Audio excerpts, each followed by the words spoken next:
I think there's no question the level of anxiety is high, and it is, in one sense, anomalous because the sorts of things that people used to worry about are, for the most part, better now.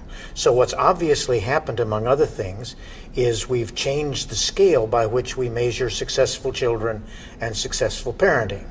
And obviously, lots of people are far more invested in school success now, which is a source of considerable anxiety because it's not easy to control. And we also have developed over the past several decades a sense of responsibility for children's emotional well-being, in a way almost supplementing our more natural concern about children's physical health with the sense that somehow we're responsible for a whole set of emotional maturations that will not take place well unless we do our parenting job right.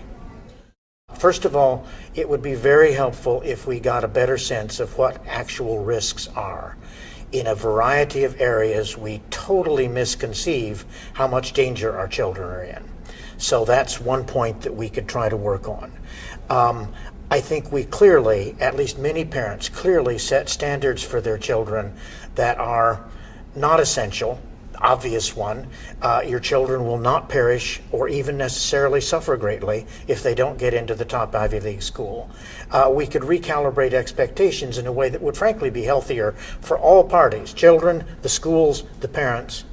And I think we need to emphasize the importance of enjoying parenthood. One of my biggest concerns is not actually that we're running our children off the rails, but that many parents are failing to take as much enjoyment in the process as they ought to, and in their tension, spilling over some of the anxieties needlessly to their children as well.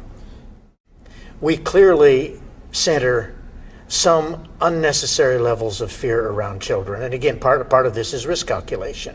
There are certain things that press our panic buttons in ways that are statistically just not necessary. And we feel dreadfully responsible for a risk-free childhood, which is frankly neither possible nor desirable.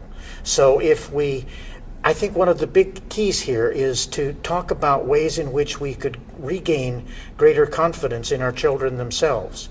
Let them take some bumps, let them do some stumbles without feeling somehow that a minor mishap is A, a reflection on some sort of disastrous parental mistake, or B, necessarily incapacitating for a child's life.